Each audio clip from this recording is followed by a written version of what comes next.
अच्छा, अगर अब एक्सरसाइज की बात करें, हम लोगों ने limit of the following sequence find करनी है इफ एग्जिस्ट। तो अ, अब हमारे पास कुछ टेक्निक्स हैं। अगर हम इसको वैसे देखें ना, तो बेसिकली लिमिट की एग्जिस्टेंस की बात, उसने वो पॉइंट तो नहीं बताया हमने जिस पर लिमिट एग्जिस्ट करनी है, लेकिन आई थिंक वो यही कहना चाह रहा है as an approachings to infinity, क्योंकि सीक्वेंस जो हमेशा जो होती है उसकी टर्म्स जो होती है वो इनफाइनाइट होती हैं। हम ये कहना चाहते हैं कि अगर मैं एन को बहुत बड़ा नंबर कर दूं, एन अप्रोचिंग्स टू इन्फिनिटी कर दूं, तो मेरे पास इसका आंसर क्या आएगा। तो देखें, इसका जो तरीका है ना मेरे पास, वो हमारे पास एक मेथड है ए एन। अगर मैं पहला इसका क्वेश्चन वन का पहला पार्ट लिखूं, ए एन इक्वल किसके है, two N plus three over N plus one, two N plus three over N plus one. ठीक है, तो एन अप्रोचिंग्स टू इन्फिनिटी पे मैंने इसका आंसर जो है ना वो फाइंड आउट करना है। तो हम ये कहना चाहते हैं, अगर मैं एक्स की जगह पे वन लगाऊं, एक्स की जगह पे टू लगाऊं, थ्री लगाऊं, फोर लगाऊं, थाउजेंड लगा दूं, ठीक है, एक्स की जगह पे मैं क्या करूं, 10,000 लगा दूं, मिलियंस लगा दूं, ठीक है, तो मेरे पास आंसर क्या आएगा। तो अब देखिए, हम इतने सारे स्टेप्स करके नहीं देखेंगे, हमने इसकी एक टेक्निक बना ली है। वो टेक्निक हम लोगों ने बस याद रखनी है, तो मेरा क्वेश्चन भी सॉल्व हो जाना है। हम कहते हैं टेक्निक ये है कि ऊपर जो एन की सबसे बड़ी पावर है, उस उसके साथ जो है वो दोनों को डिवाइड कर दो, या वो एन कॉमन ले लो। जो भी हम एन कॉमन ले लेते हैं ज़्यादा बेटर है। अगर मैं एन कॉमन लूंगा तो इधर क्या आ जाएगा, two plus three over N. ठीक है, इसका मतलब भला क्या है, बाहर मैंने एन से मल्टीप्लाई किया है, अंदर मैंने इसको भी एन से डिवाइड करना है।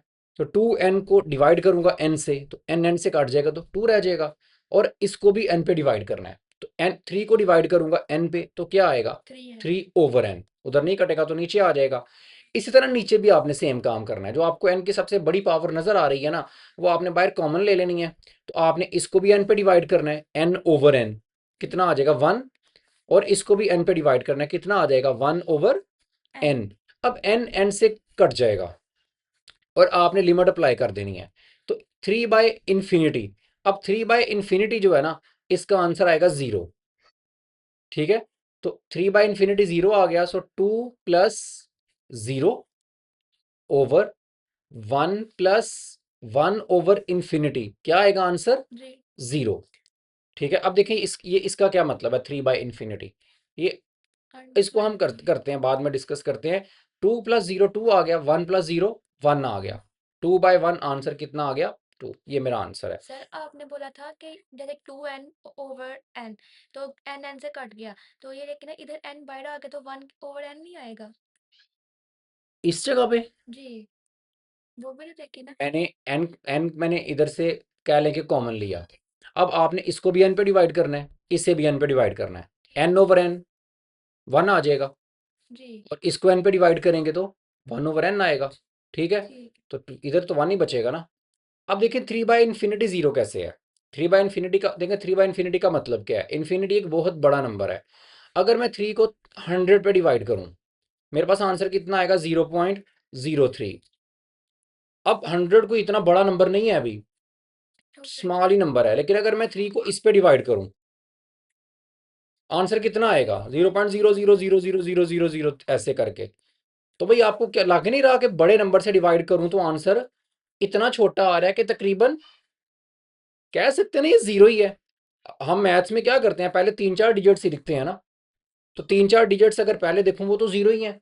तो जब आप थ्री को डिवाइड करेंगे कोई 5 ट्रिलियन पे, जी ठीक है, तो इतने तो आंसर 0.000000 को 5,000 5 लाख जीरो आएंगे, और फिर थ्री आएगा। तो इसलिए हम कहते हैं कि वो तकरीबन जीरो ही है। तो इन्फिनिटी तो बहुत बड़ा नंबर है। तो जब किसी भी नंबर को बहुत बड़े नंबर से डिवाइड कर दिया जाए तो आंसर कितना आ जाता जीरो है, होता है। जीरो ही आ जाता है। इसलिए थ्री बाय इन्फिनिटी भी जीरो, वन बाय इन्फिनिटी भी जीरो, फाइव बाय इन्फिनिटी, सौ, हंड्रेड बाय इन्फिनिटी, जी जो मर्जी, आंसर कितना आना है, इन्फिनिटी। जीरो ही आना है। जब भी इन्फिनिटी पर डिवीजन होगी, आंसर आपका क्या आएगा, जीरो आएगा, ये बात आप याद रख लें। और जब भी जीरो पर डिवीजन होगी तो आंसर इन्फिनिटी आएगा। ये उलट है इसके, वन बाय जीरो इन्फिनिटी, और one by infinity zero. Zero, ये दो रिजल्ट्स आपने याद रख लें, हम इनको काफी दफा यूज करेंगे। चलें अगले क्वेश्चन पे आते हैं। बिल्कुल, इसकी अगर हम लोग बात करेंगे तो इसमें मेरे पास हमने ये बोला है कि हम लोगों ने क्या करना है, ऊपर बड़ी पावर ले लेनी है जी। कॉमन, यानी कि n। तो इसको भी n पे डिवाइड करना है, इससे भी करना है। सही है। 2n को n पे डिवाइड करूंगा तो 2 आ जाएगा, और 3 को डिवाइड करूंगा n पे तो कितना आ जाएगा, 3/n। नीचे से मैंने क्या चीज़ कॉमन लेनी है, n स्केयर। नीचे बड़ी पावर स्केयर है ना, इसको n स्केयर पे डिवाइड करूंगा तो 1 आ जाएगा, इसको डिवाइड करूंगा तो 1/n स्केयर आ जाएगा। सही है, दोनों को n स्केयर पे डिवाइड करना है। एक n से कट जाएगा।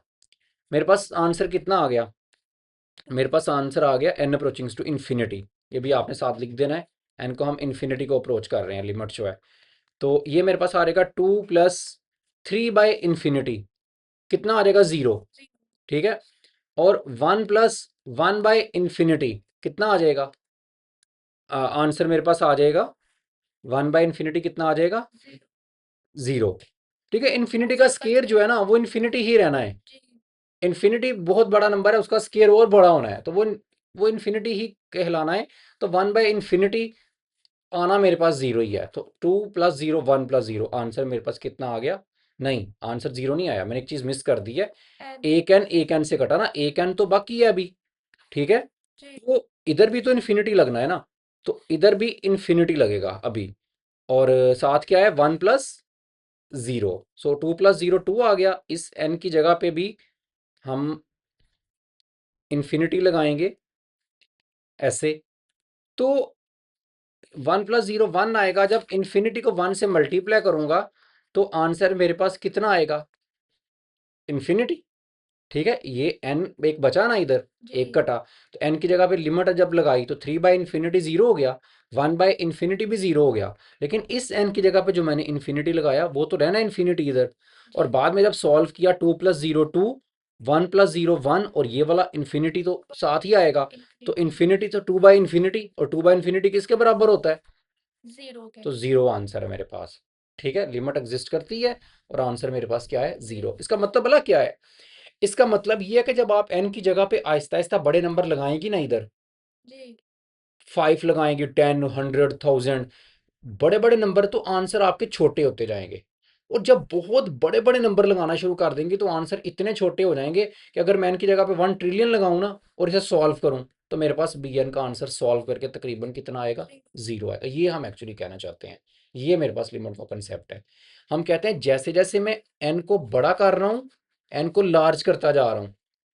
इन्फिनिटी का मतलब ये ना कि लार्ज कर रहे हैं, जैसे जैसे मैं n को लार्ज कर रहा हूँ, बी एन मेरे पास क्या होता जा रहा है, स्मॉल, छोटे छोटे आंसर देता जा रहा है। आप अगर n की जगह पे 10 पुट करेंगी आंसर छोटा आएगा, 100 पुट करेंगी आंसर और छोटा आएगा, 10,000 पुट करेंगी n की जगह पे आंसर और छोटा आएगा। जैसे जैसे बड़ा करता जाऊंगा n को, और जब बहुत बड़ा कर दूंगा n को इन्फिनिटी, तो बी एन इतना छोटा हो जाएगा कि तकरीबन 0 हो जाएगा मेरे पास। और ये हम बेसिकली लिमिट का कॉन्सेप्ट देते हैं।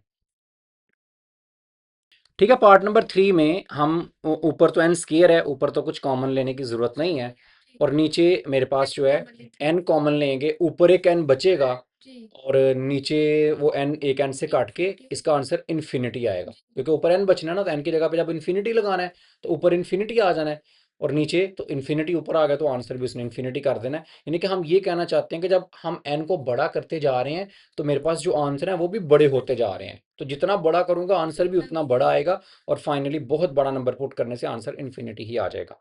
पार्ट नंबर 4, इसे हम कर लेते हैं एन स्केयर।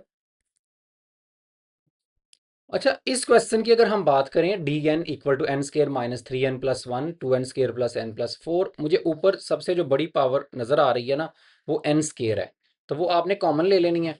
इसको भी एन स्केयर पे डिवाइड करना है, 1 आ जाएगा। इसको भी एन स्केयर पे डिवाइड करना है, सो एन ओवर एन स्केयर, एक एन कट जाना है, एक एन नीचे बच जाना है। इसे भी एन स्केयर पे डिवाइड करना है, सो 1/n स्केयर। अब अगर नीचे की बात करें तो नीचे भी एन स्केयर पावर सबसे बड़ी है।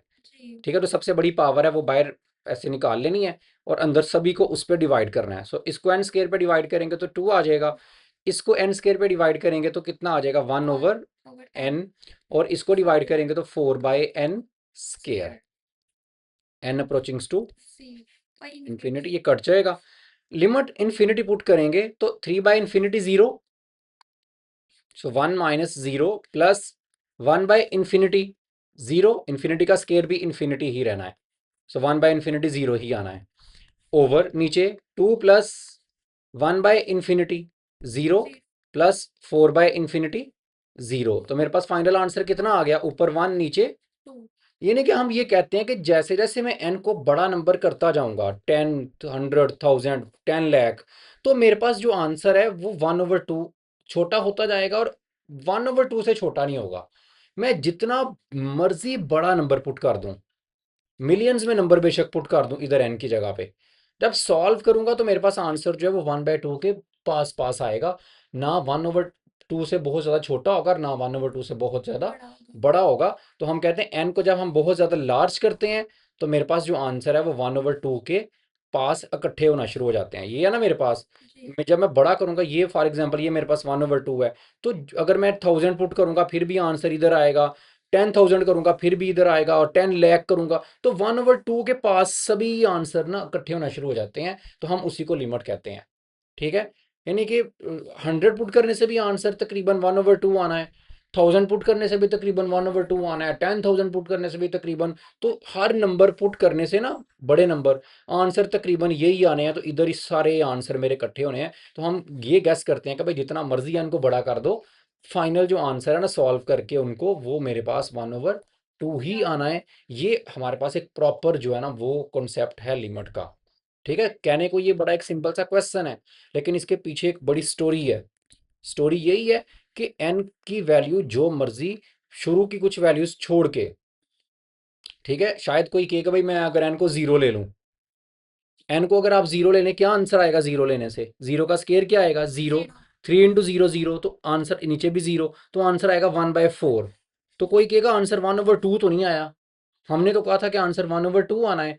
तो भाई शुरू में नहीं, जीरो तो बड़ा छोटा नंबर है, हम कह रहे हैं जब आगे चलेंगे, अगर मैं इनकी जगह पे 100 पुट करूंगा अगर, और फिर इसे सॉल्व करूंगा, तो फिर मेरे पास आंसर जो है ना वो तकरीबन 0.51 शायद आ जाए, यानी कि 1/2।